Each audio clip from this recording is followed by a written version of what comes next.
Uhali gani mtazamaji wa Star TV, ni matumaini yangu ubuheri wa afya popote pale unapotutazama. Karibu katika siku nyingine ya kipindi cha Jenga Afya Clinic, kipindi ambacho kinakuletea wataalamu mbalimbali wanaozungumzia masuala ya afya. Kumbuka, dhima yetu ni kwamba afya yako ni mtaji, afya ni mali. Hivyo ni muhimu kuilinda na kuendelea kuichunga. Karibu katika siku ya leo ya kipindi. Katika siku nyingine, unataka kufahamu leo tunazungumza nini na tutakuwa na mgeni gani ambaye tumemwalika kuzungumzia mada yetu ambayo tumeiandaa. Usiondoke, kaa kando mwa TV yako. Mimi naitwa Grace Meleo, karibu tuwe sote mwanzo mpaka tamati.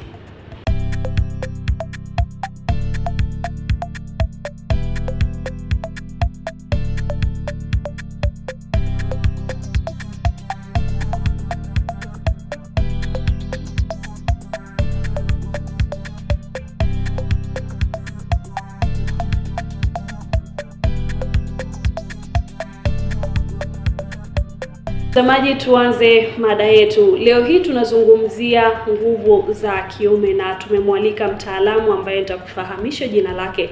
Lakini kabla hatujakwenda kufahamu tuna mtaalamu gani kuzungumzia mada yetu ya hii leo, ni kufahamishe kwamba tulipata wasaa wa kutembea mitaa mbalimbali ya jiji la Mwanza kuweza kufahamu uelewa wa watu mtaani kuhusiana na nguvu za kiume.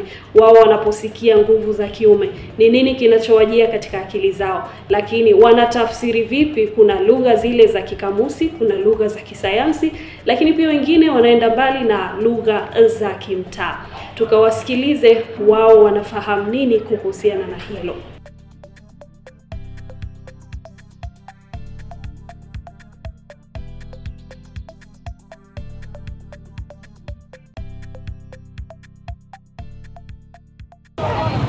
Mimi kwa namna ninavyoelewa, nguvu za kiume ni vitu ambavyo kinahusiana sana sana kwenye tendo la ndoa. Ndio nguvu za kiume. Kuna changamoto mbalimbali huenda zinazopelekea uwe na upungufu wa nguvu za kiume. Kitu cha kwanza, kwa namna mimi ninavyoelewa, ni kwamba kunapelekea yawezekana kuwa na mawazo. Alafu unapokuwa na mawazo, unapokuwa unafanya tendo la ndoa, ina maana kwamba tayari moja kwa moja akili yako ikihama, tayari ina maana kwamba basi nguvu za kiume nazo zinapotea. Lakini pia vyakula navyo imekuwa ni changamoto. Vyakula tunavyotumia ni changamoto, ni vyakula ambavyo havileti nguvu zaidi kwenye mwili wa mwanaume tuseme. Na kwa namna nyingine ninavyoelewa ni kwamba changamoto nyingine tuseme ni madawa yanayotumika. Kwa sababu mitaani kumekuwa na watu wanaopita mara kwa mara wanatangaza dawa za nguvu za kiume, lakini mimi siamini kwenye hilo kwamba kuna dawa ambazo zinaongeza nguvu za kiume. Kwa sababu zile dawa, kwa sababu kwa watu ambao sisi tumechukua uzoefu kutoka kwao, wanadai kwamba ni kitu ambacho ni cha muda unapoenda kufanya tendo la ndoa. Si kitu cha kuweza kusema kwamba huenda nimeenda kutibu tatizo lililokuwa linanihangaisha. Sasa unakuta mtu anaenda kuchukua dawa ya kuboosti ya kutumia kwa muda huo, lakini tatizo mama unakuta ameliacha bado lipo kwenye mwili wake. Inawezekana kuna ugonjwa fulani au tatizo fulani linalopelekea zile nguvu zisiwepo. Lakini mtu anapopelekea kwenda kutumia dawa ambazo hazijapita kwenye vipimo, tayari anaenda kuua hata kilichokuwepo kidogo, anaenda kukimalizia. Upungufu wa nguvu za kiume ni kile kitendo cha kukosa nguvu za kwenda kufanya tendo la ndoa kwa mwanaume baina ya mwanamke. Kwa hiyo iko karibu inakuwa kwa mwanaume kukosa nguvu za kiume, yani kwenda kushiriki tendo la ndoa hana, ndio nguvu za kiume hizo. Kwa mawazo yangu sio sahihi kutumia vibusti, kwa sababu nadhani kila mtu Mungu bana amemuumba na nguvu zake zinatosha, na changamoto inaletwa labda mtu anaenda kushiriki ile tendo la ndoa ana mawazo, ana stress, hiyo ndio inampelekea kuwa na ile hali na vyakula tunavyotumia kwa wakati huu vinasababisha hiyo hali. Kwa hiyo ni jambo ambalo sio sahihi kabisa kwenda kutumia vile nguvu za kugusa, kwa sababu utakuja baadaye utakuja uisha kabisa, maana yake hata ukiboost ile itakuja kumalize, utakuwa na tatizo la moja kwa moja. Kama una tatizo, nenda hospitalini. Hospitali pale watagundua kwamba shida ni nini, wataweza kutibu tatizo ambalo linapelekea hiyo changamoto kuwepo. Na kuna vyakula mbalimbali ambavyo wanashauri kwamba ambavyo vinaongeza nguvu kwenye mwili wa binadamu. Na tumeona mara kadhaa hata mitaani huku wakiwa wanapita wanauza mihogo ya kutafuna, karanga pia. Unaweza kuona na wengine wanafungasha kabisa kakifurushi kabisa hivi wanauza, kamechanganywa nazi, karanga, mihogo. Nakuta wanauza, wengine wanachanganya na mbegu za maboga wanachanganya pia. Kwa hiyo sasa ni vyakula ambavyo wanatuambia kwamba na vyenyewe vinaenda kuimarisha nini? Nguvu. Lakini kwa namna mimi ninavyoamini ni kwamba nguvu za kiume kila mwanadamu ameumbiwa.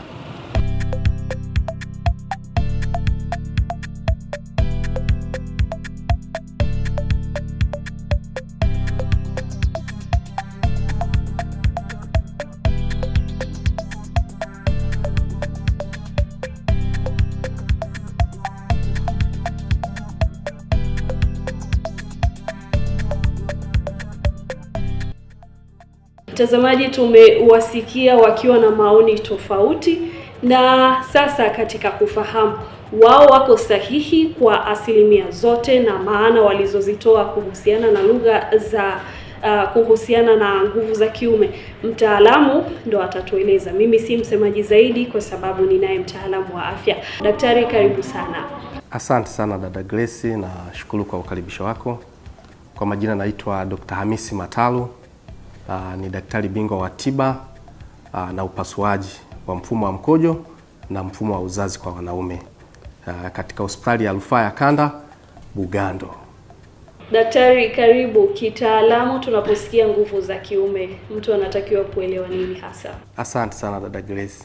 Maana halisi ya kitaalamu unaposema nguvu za kiume, manake ni ule uwezo wa mwanaume uume wake kusimama na kuweza kudumu kwa muda ili kushiriki tendo la ndoa. Hiyo ndo maana halisi ya nguvu za kiume. Najua kule mtaani wana maana zao nyingi sana nini maana nguvu za kiume. Hata yule mtu mwenye changamoto kwamba akishiriki dakika moja tu ameshafika kileleni, kule mtaani wanatafasiri kwamba ni nguvu za kiume, lakini kitaalamu ni tofauti. Kwa unaposema nguvu za kiume, maana yake halisi kitaalamu ni ule uwezo wa mwanaume kusimamisha uume wake na kuweza kudumu kwa muda. Sasa kudumu kwa muda gani, hiyo tena ni mada nyingine ambayo tutakuja kueleza huko mbeleni, lakini maana halisi ya unaposema nguvu za kiume ndio hiyo.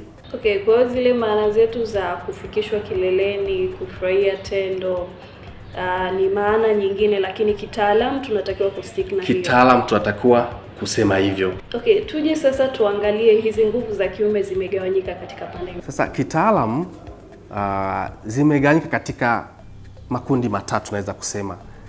Ingawa maneno mengine ya Kiingereza kwa Kiswahili, lakini tutakuwa tunaeleweshana taratibu.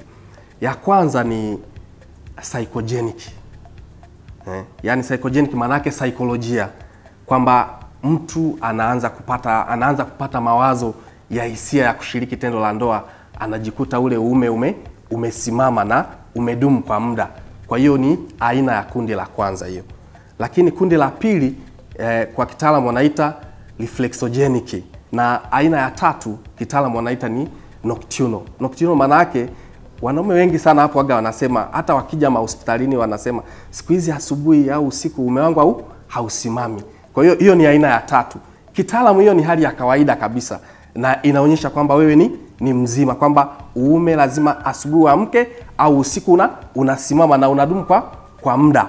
Kwa hiyo hizo ni aina tatu. Na hapa sasa hii ya kwamba asubuhi uume unasimama au usiku ukiwa umelala uume unasimama, hiyo ni kwa sababu ya mabadiliko mwilini. Unapokuwa umelala kuna homoni ambazo zinakaa kama zinaongezeka usiku, ndio maana inapelekea hivyo. Kwa hiyo hata wagonjwa wakija hospitali muda mwingine atakwambia, yani siku hizi hata asubuhi uume wangu hausimami kabisa. Kwa sababu hiyo pia huwa ni kama indicator kwamba huyu mwanaume nguvu zake za kiume ziko sawa. Mtaani sasa tumeshafahamu maana ya nguvu za kiume na tumeona zimegawanyika katika pande tatu ambazo umezitaja. Na mtaani wanaenda mbali zaidi kuihusianisha au kuizungumza zaidi katika kama changamoto kwamba mtu ana tatizo la nguvu za kiume.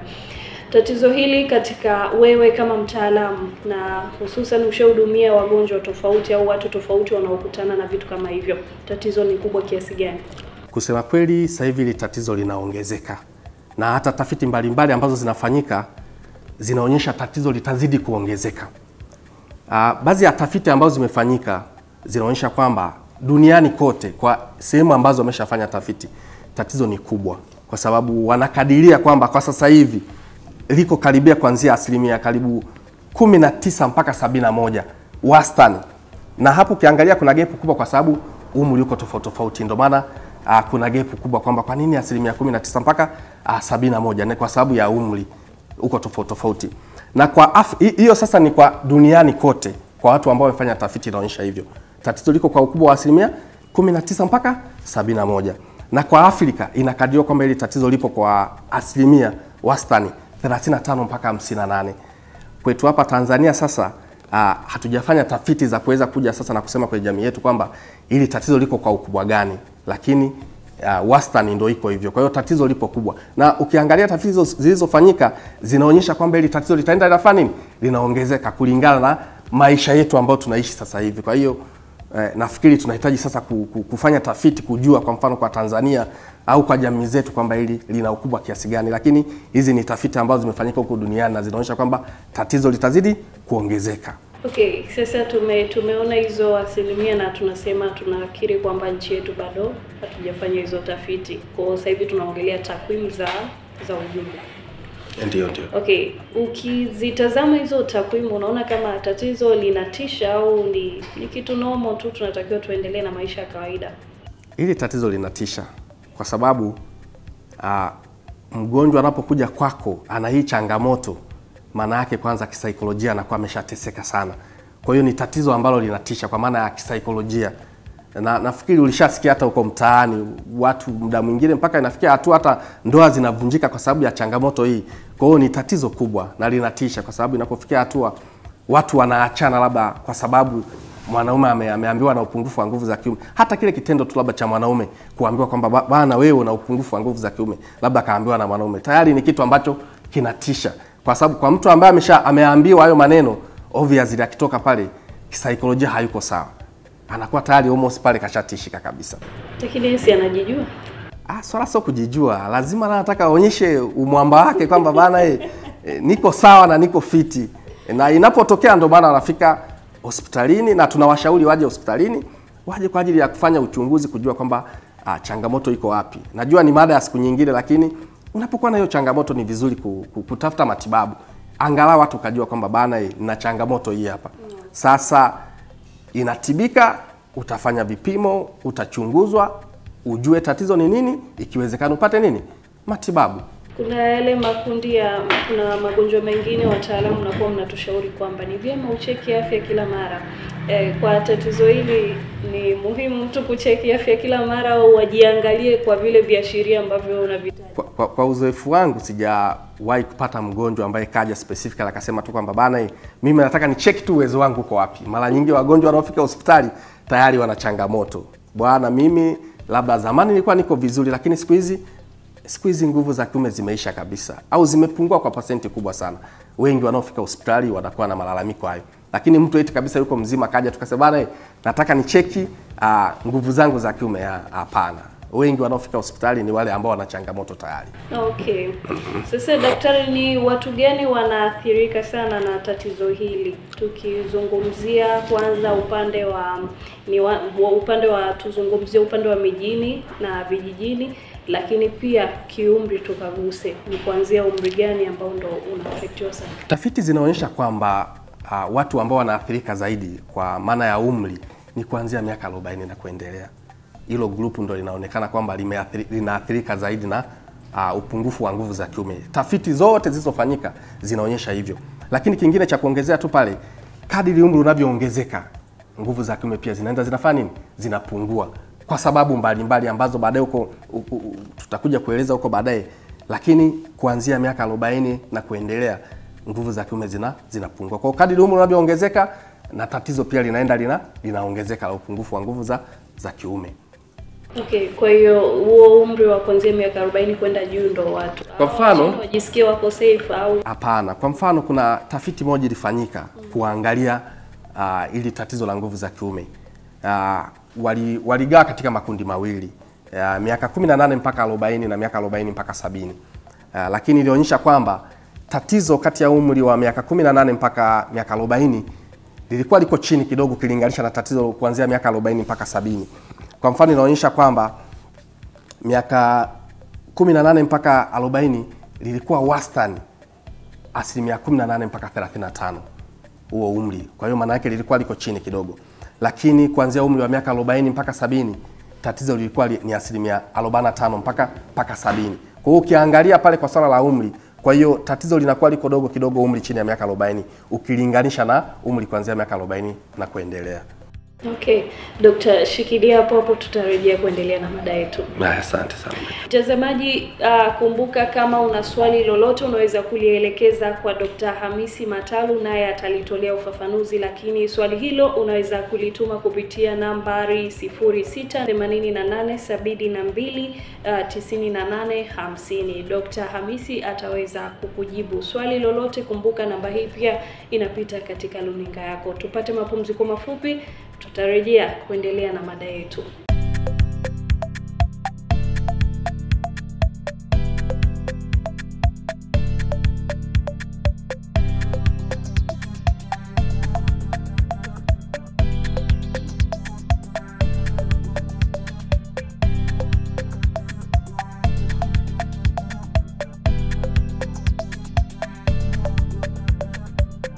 Okay, karibu tena mtazamaji, tuendelee na mada yetu mezani siku ya hii. Leo ni nguvu za kiume. Niko na daktari bingwa wa tiba na upasuaji mfumo wa mkojo na mfumo wa uzazi kwa wanaume kutoka hospitali ya rufaa ya kanda ya Bugando. Si mwingine ni Dr. Hamisi Matalu. Natumai mpaka kufikia dakika hii kuna mengi mazuri umejichotea kutoka kwake, kuanzia maana nguvu za kiume zimegawanyika katika pande gani, lakini takwimu za nguvu za kiume umeweza kutupitisha. Kwa mtazamaji, endelea kusonga nasi kutazama kipindi hiki. Tulikomea pale kwamba watu wanaoathirika na tatizo la upungufu wa nguvu za kiume ni vijijini au mijini, na ni wote, sababu umri tayari umeshatutajia. Lakini tuje sasa, ni watu wa sehemu gani hasa, au hawa watu pia wa mijini na vijijini kuathirika kwao kukoje? Asante dada Grace. Tafiti zinaonyesha kwamba mjini na vijijini tatizo lipo kote, lakini zaidi lipo mjini. Kwa hiyo watu wa mjini ndio wanaathirika zaidi na tatizo la upungufu wa nguvu za kiume kuliko watu wa vijijini. Mjini inaonekana kuna harakati nyingi, stressi, magonjwa kama kisukari ndio yapo kwa wingi, magonjwa kama pressure yapo kwa wingi, magonjwa ya moyo, na hata harakati za maisha tu mjini watu wanakuwa na stress. Kwa hiyo hivi ni baadhi ya vitu. Vijijini pia kuna stress za maisha, hela ni ngumu kupata. Kweli hela ni pia hayo magonjwa uliowataja wapo. Au tafiti ndo zimeelekeza. Lakini tafiti zinaonyesha hivyo na kiuhalisia ndio iko hivyo, kwa sababu vijijini hata kama akiwa na stress ya hela, kwa mtazamo wangu naona uwezo kalinganisha na mtu ambaye yuko mjini. Unaweza kukuta mjini mtu anatakiwa asafiri kutoka kituo hiki kwenda kituo hiki, lazima pande haisi afu ana hela. Uwezo kalinganisha na vijijini. Vijijini kule mtu anaweza hata katembea tu, lakini mjini uwezo katembea. Lakini kwa kifupi tu ni kwamba tafiti zinaonyesha kwamba mjini tatizo ni kubwa zaidi ukilinganisha na vijijini.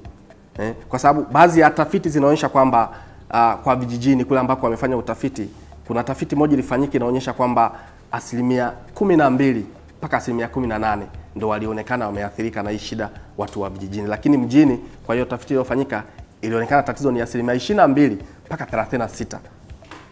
Kwa hiyo ukiangalia hapo na ukiangalia hata tafiti zingine zote zinaonyesha tatizo tuliko mjini zaidi ukilinganisha na vijijini. Sijaona popote ambapo katika tafiti zilizofanyika zinaonyesha kwamba tatizo ni kubwa zaidi kuliko tatizo ni kubwa mjini kuliko vijijini. Tafiti zote zinaonyesha tatizo ni kubwa mjini kuliko vijijini. Sasa kwa kulitazama wewe kama mtaalamu upande wa hospitali, ili tatizo linaripotiwa na wagonjwa kwa kiasi gani, lakini ukilinganisha pia na matatizo mengine kama tezi dume, maumivu ya mgongo, masuala ya kisukari, ya moyo, tatizo la upungufu wa nguvu za kiume, kwenu nyinyi linaripotiwa kwa?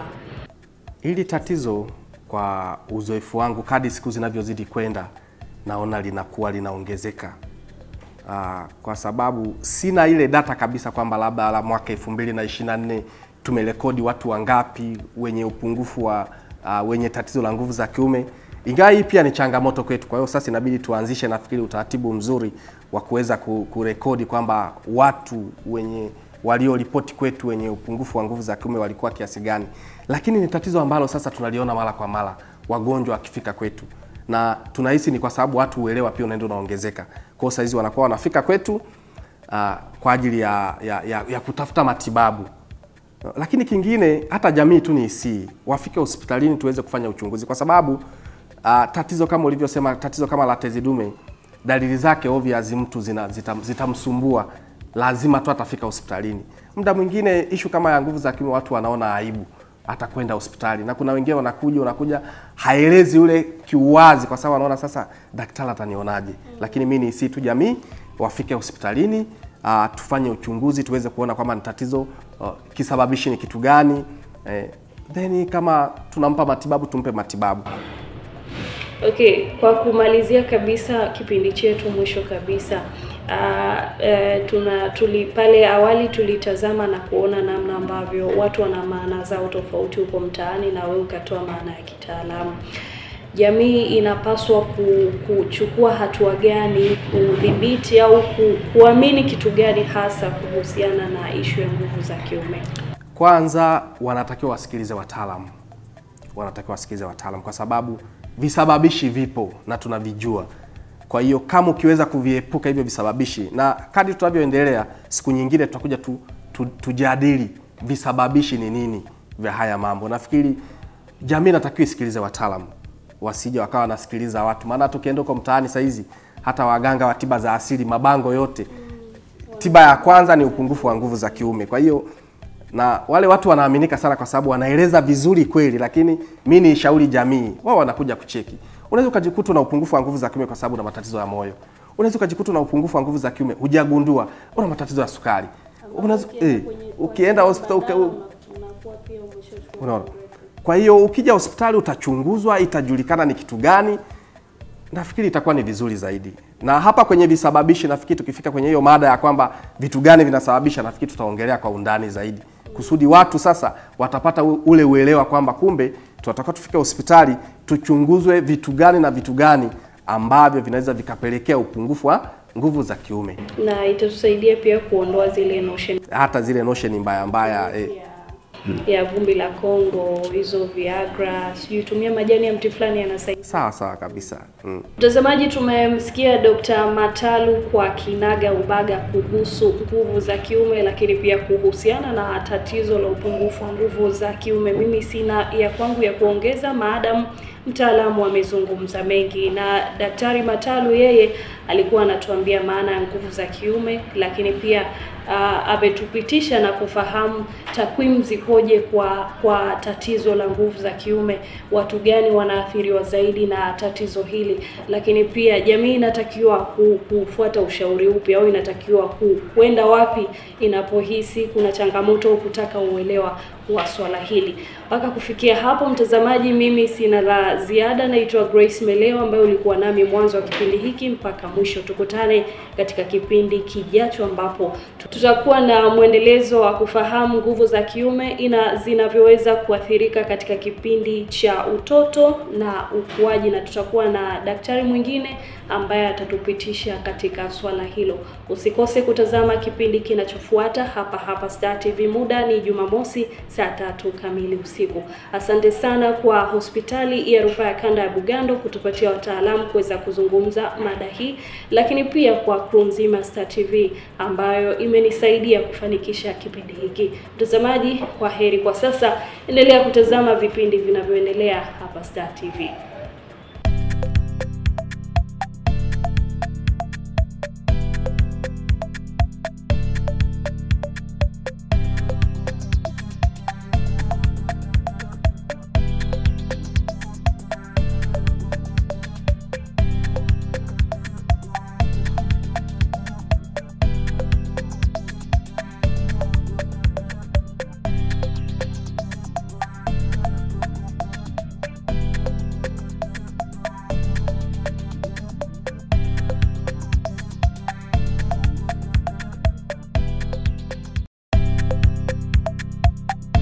Ni muhimu sana. Mtu ambaye ana lishe nzuri inaweza ikampelekea kupata shida ya upungufu wa nguvu za kiume.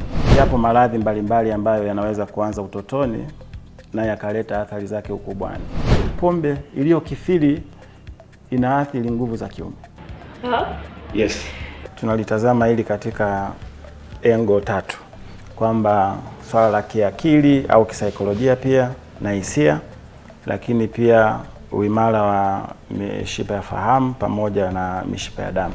Upande wa mimba inapotungwa au mwanamke anapokuwa mjamzito, kuna uhusiano wowote mpaka anapokuja kumzaa yule mtoto, uhusiano wa changamoto ya upungufu wa nguvu za kiume?